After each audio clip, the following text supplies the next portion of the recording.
Hello! Cette vidéo où je vais vous parler des meilleures ventes de 2023 pour Golden Meeple. Je vais déjà commencer par vous souhaiter une excellente année ludique. Je vous souhaite vraiment le meilleur, des parties, des fous rires, tout ce qui pourrait avoir de mieux autour du monde ludique pour vous, vraiment. Golden Meeple en 2023 a continué de progresser. C'était un travail de longue haleine, beaucoup de travail qu'on a mis en place. Et visiblement ça porte ses fruits et j'en suis le premier heureux de ça. Donc je voulais déjà vous remercier vraiment énormément pour votre fidélité, pour votre soutien inconditionnel au fil des ans. Surtout aussi à mes amis qui interviennent de près ou de loin dans cette fameuse évolution. Et donc sans eux, ce serait vraiment pas la même chose. Donc merci à vous. Je vais pas vous citer parce que c'est comme ça qu'on en oublie. Je suis très heureux aussi que Golden Meeple soit associé à des créateurs de contenu. Comme par exemple le Labo des Jeux. Donc merci à vous les amis pour votre confiance. On a aussi des gens en cravate. Alex, Tischke, oh, j'adore ce que tu fais, vraiment, c'est top, vraiment, quoi. First Player, bien entendu, l'ami Yoel. T'es top, mec. Meeple on Fire, Arnaud, avec ses analyses toujours au couteau et vraiment percutantes, vraiment, donc gros travail qu'il fait, donc merci Arnaud. Rue du jeu aussi, le petit dernier, c'est Boris, mais quel travail il fait, waouh, ces vidéos sont dingues, vraiment, un travail colossal qu'il met en œuvre. Donc si vous connaissez pas, allez voir, c'est vraiment dingue ce qu'il fait. Et bien entendu les Incredibles, hein, donc un gros bisou à Jean-Charles et à Joël. Et merci vous tous vraiment pour cette confiance. C'est vraiment un honneur d'avoir Golden Meeple comme partenaire de vos chaînes créateurs de contenu. Allez, on commence dans les meilleures ventes. Donc il y a déjà peut-être un petit aparté. Il y a 3 jeux qui devraient être dans les meilleures ventes, mais que je vais pas inclure. Donc je vais quand même en parler légèrement parce que en fait ce sont des déstockages grossistes qui fait que peut-être qui n'auraient pas été là en d'autres temps, mais il faut quand même en parler. C'est Fossilis et surtout Canva avec son extension Reflet. Donc Canva Reflet est arrivé directement limite déstocké, donc on n'a pas bien compris, mais donc ils font partie normalement des meilleures ventes de Golden Meeple pour 2023. Dans ce classement, on va remonter de la 20e place à la première place. En 20e place, on va commencer par l'extension de Wingspan Asie, qui est arrivée. Pas eu l'occasion de jouer, j'ai rarement l'occasion de jouer des extensions. Il est là, il est sous cello, sous ma pile de la honte, comme beaucoup de jeux. Donc pourquoi pas en 2024, où on va essayer de remédier à tout ça, mais c'est toujours le temps. Allez, 19, Dune Imperium, avec son extension Immortalité. En 18, c'est Secret Hitler, dans les meilleures ventes. Donc ce jeu à rôle caché que j'ai eu l'occasion d'approfondir à plusieurs parties cette année-ci, et franchement, avant c'était pour moi Résistance le meilleur, mais je pense que Secret Hitler est largement au-dessus maintenant. Il est arrivé dans les derniers jours de décembre et il est quand même dans le classement des meilleures ventes. C'est l'extension Camels Nomads de Marrakech. Donc ce fameux jeu de Stefan Feld. C'était issu du financement participatif, elle était sur Kickstarter. 6e position, Pathogène. Ça, c'est sorti tout droit du radar de mon ami Laurent. Jeu exceptionnel qu'est ce Pathogène. On n'est pas 50 000 non plus en Europe à pouvoir vous l'offrir. Enfin, vous le présentez, du moins. Et donc, Pathogène est dedans. Excellent jeu, vraiment. Il était aussi sur Kickstarter, mais est arrivé en version boutique, bien entendu, par Pixie Game. C'est La Granja. J'ai adoré ce jeu. Il est dans le classement des meilleures ventes. Il est en 15e position. 14e. Ça fait chaud au cœur, parce que je l'aime vraiment de tout mon cœur. C'est Bruxelles 1893. Donc, c'est la refonte de Bruxelles 1893. Donc, c'est Belle Époque qui est là, donc dans le top des ventes. Et ça, c'est top. 13e position, c'est Heart. Si vous suivez un peu la chaîne, vous savez que celui-là et moi, c'est pas une histoire d'amour, parce que voilà, ça n'a pas matché.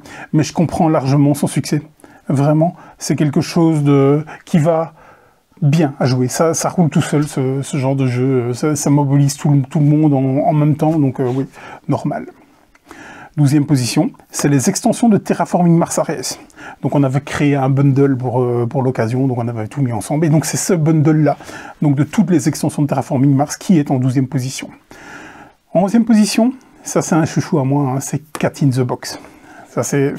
C'était un de mes top jeux de l'année passée, dans Cat in the Box, donc je suis très content qu'il soit dans les meilleures ventes. Je vais m'attarder un peu plus avec un un petit peu plus de développement maintenant pour les 10 premiers, sinon cette vidéo ça aurait été trop longue. Donc en 10e position, c'est l'extension de cartes pour Underwater Cities. Ce jeu est un phénomène. Moi, j'adore vraiment Underwater Cities. Je le joue énormément en solo. Donc, c'est tout à fait normal qu'à chaque fois qu'il sort quelque chose, ben, il soit là. Parce que même quand vous le rejouez après des mois et des mois, vous vous dites quand même, waouh, ce jeu-là, c'est bon. Sauf Laurent, hein, donc mon ami Laurent, là, il sera pas d'accord avec moi. Mais bon, voilà, donc c'est une petite extension de carte. Peut-être que le prix a fait aussi, mais c'est surtout le nom Underwater Cities qui fait qu'il est en 10e position. 9e, c'est Azul Mini. Au départ, quand j'ai vu ça arriver, je m'étais dit, pourquoi? Mais vraiment pourquoi? Parce que ce n'est qu'une refonte du Azul, donc même gameplay et tout, mais avec un upgrade de matériel. Et ça, il est vrai, il faut le dire, le matériel d'Azul, il a quand même pas mal de défauts. Hein. Si vous êtes un peu maladroit, ça peut vite tourner à la catastrophe.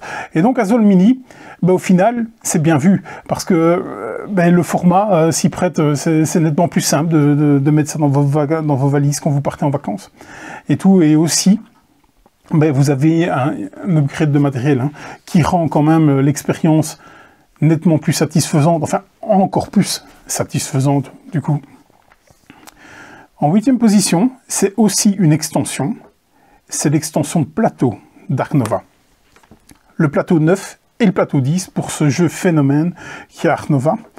Ça tombe tout le temps en rupture et ça revient et ça se revend, donc rares sont les jeux comme lui qui supportent ce genre de choses. On a du Terraforming Mars par exemple, qui supporte très très bien ce genre de choses. Les autres jeux, quand ça tombe en rupture, c'est compliqué au niveau du retour. Bon, ben Ark Nova, ben, c'est un ovni ludique parce que ben, je ne vais pas vous le présenter, tout simplement. Donc c'est l'extension de plateau 9 et plateau 10. Là aussi, c'est un petit prix, un peu comme Underwater Cities, où les cartes sont très très accessibles. En 7e position, on va du côté d'Intrafin, avec Autobahn. Autobahn aussi, donc on va mixer les deux, les versions retail et les versions Kickstarter qui sont pratiquement similaires, mais c'est surtout la version Kickstarter qui a tiré Autobahn vers le haut dans les ventes. Ça n'a pas été une mince affaire que ce Kickstarter-là, vraiment, c'est une de mes pires expériences Kickstarter de tous les temps. D'ailleurs, Kickstarter qu'on va continuer de développer, hein, vraiment, donc on va continuer à faire ce qu'on a fait depuis quelques mois, donc travailler sur les Kickstarter, on va travailler sur les imports, hein, vraiment, donc on essaie de vous dénicher partout dans le monde les pépites ludiques, et donc ça, ben... on va continuer là-dessus. Donc Autobahn, pas eu le temps de le jouer. J'en ai lu un peu tout et n'importe quoi. J'ai vraiment envie de me faire mon avis, mais avec tous les jeux qui sortent, s'il n'a pas encore été joué, ça risque d'être compliqué pour lui. Mais il est encore dans ma ludothèque et j'espère vraiment avoir le temps de le jouer. J'ai très envie de construire mes autoroutes en Allemagne. Numéro 6, c'est Vegetable Stock. Là, encore une fois, c'est sorti du radar de mon ami Laurent, quoi. Donc, Taiwan Board Game, pas évident au niveau de la communication, ça allait très très bien au début, donc on pouvait en avoir tout plein, et au final, c'est un peu compliqué. Mais on en a encore eu à Essen, donc on en a pris tout plein, et il nous en reste encore quelques boîtes, plus grand chose. Un petit jeu ultra familial et tout, mais qu'est-ce que c'est malin cette gestion de marché, à savoir la carte que vous allez laisser qui va influer sur les marchés, c'est des choix tout le temps. Et moi j'adore ce jeu, franchement c'est top. Aussi un import, c'est King's Trick Takers. Donc ça on l'a fait venir du Japon, ça coûte ultra cher, vous avez l'impression d'acheter un lingot d'or, hein, vraiment. Et ben voilà, c'était encore un jeu de pli un peu expert, hein, vraiment qu'il est. Pour le moment, on ne sait plus en avoir. Alors pour le moment, pourquoi? Ben parce qu'il a une campagne participative qui est terminée. Et donc on en a eu via un autre canal. Donc on va avoir du Trick Takers, tout simplement, on va refaire venir tout ça de là-bas. Donc dans quelques mois, ce sera à nouveau disponible. Il échoue au pied du podium. C'est un des jeux que j'ai le plus joué cette année-ci. Vraiment, c'est Faraway. Faraway, ben, je trouve le game design, mais voilà, innovant. Alors que en fait, c'est déjà du vu et du revu, mais simplement le fait de le scorer de la dernière à la première carte, ça change tout, et ce jeu devient super addictif. Donc, solide travail que Catch-Up Games a fait là-dessus. Ça y est, c'est le podium. Sur la 3e marche du podium, je m'en doutais un peu, et je suis super content, parce que j'adore ce jeu. Pour moi, c'est un jeu, un peu un maître étalon dans la pose d'ouvrier. C'est Ultimate Railroad. C'est grosse boîte, gros tarif, et malgré tout, il est là. Mais quel jeu! Quel jeu! Franchement, quand il est arrivé, je me suis dit, je vais refaire une partie de Russian Railroad, parce que moi j'ai encore l'ancienne édition. Et les règles, généralement, je les oublie, même si je les ai vues la veille. Et là, ça faisait plusieurs mois, voire plusieurs années que je l'avais pas joué. Je l'ai mis sur la table et je suis reparti. Directement, sans repasser dans les règles. C'est peut-être l'apanage d'un grand jeu, ce genre de choses. Et donc, très, très heureux qu'il soit sur cette 3e place. En 2e position, là aussi, à l'instar de Heart, on sait que lui et moi, ça n'a pas matché. Je suis une exception, la preuve en est. Il est sur la 2e place du podium, c'est Revive. Mais Revive, je sais pas, je ne m'explique pas pourquoi ça fonctionne pas. J'ai essayé, pourtant j'ai insisté, j'ai vraiment insisté, je crois que j'ai fait 5 parties, ce qui est méga énorme pour moi. Il y a très très peu de jeux qui ont 5 parties cette année-ci pour moi. Et donc Revive en fait partie, donc pour moi c'est un OK game, mais là, je suis vraiment dans la minorité, parce que tout le monde dit que c'est exceptionnel. Je vous laisse bien croire ça. Il n'y a vraiment aucun problème pour moi. Revive, très belle 2e place. En 1re place, on a un ex-aequo. Je vais commencer par une extension. Il était, je vous en ai déjà parlé, pardon, en 8e place. C'est l'extension d'Art Nova. C'est Monde Marin. Ben là, voilà, que dire d'autre? Sauf que je n'ai pas encore joué. Et vraiment, là, je veux le tester. Pourquoi? Parce qu'Art Nova est un des jeux que j'ai le plus joué. Et ça fait déjà un petit temps que je n'ai plus joué. Donc je me dis que l'extension est vraiment le bon prétexte pour remettre ce jeu sur la table. Je le joue énormément en solo, Art Nova.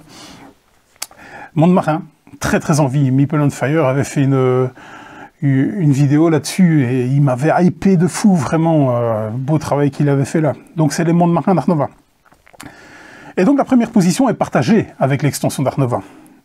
Et c'est Nucleum. Ouais.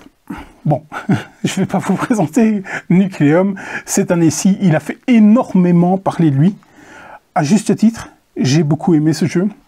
Des comparaisons très flatteuses avec du Brass, avec du Barrage, avec du Concordia, voilà, donc peut-être pas si réaliste que ça, ces comparaisons, parce que Nucleum est un jeu bien à lui, et voilà, oui, il y a des petites sensations de Brass, il y a des petites sensations de Barrage, mais non, il a son identité propre, hein, clairement, et je pense qu'on peut arrêter les comparaisons. Donc pour le moment, en rupture, Nucleum, victime de son succès, comme Art Nova aussi, Monde Marin, victime de son succès, tous les deux. On l'a très très très fort vendu, vous l'aviez précommandé en masse, ce qui fait aussi le fait qu'ils soient tous les deux premiers. Il devrait revenir, hein, Nucleum, aux alentours de février, il me semble, avec sa première extension. Là, pourquoi une extension si rapidement? Ben, ça va être de toute façon un jeu qui va se prêter aux extensions parce que vous allez avoir différentes maps, bien entendu, et c'est la map Australie qui devrait arriver. Là déjà, les précos sont possibles sur le site. Donc, Art Nova et Nucleum, vous êtes les winners de 2023, et donc on espère vous voir encore dans ce classement l'année prochaine, en 2024. Je me suis pas encore penché vraiment sur ce qui pourrait arriver. J'ai 1 ou 2 jeux dans le viseur, ça oui, que j'aimerais bien voir. Donc la suite du Mur d'Adrien, par exemple. Là, je suis mais super chaud. Peut-être aussi le dernier de la trilogie des Tiques du Sud, qui me donne super envie, tellement Érudit était bon. Donc j'aurais aimé qu'Érudit soit dans le classement. Tiens, c'est vrai, il n'y est pas. On a trop vendu les autres. Pourtant, il avait les épaules. Hein. Il avait vraiment les épaules. Enfin, ouais, Voyageur a été un peu décrié, mais le prix était accessible et tout. Il n'y est pas. Bon, maintenant, il est nommé dans pas mal de prix. Hein. Il est au Diamant d'Or, je pense. Donc, bonne chance à lui. Encore une fois, merci Merci vraiment du fond du cœur d'avoir continué à faire confiance à Golden Meeple. On va continuer de travailler vraiment sur nos acquis et voilà, le meilleur pour 2024. À bientôt. Allez, salut.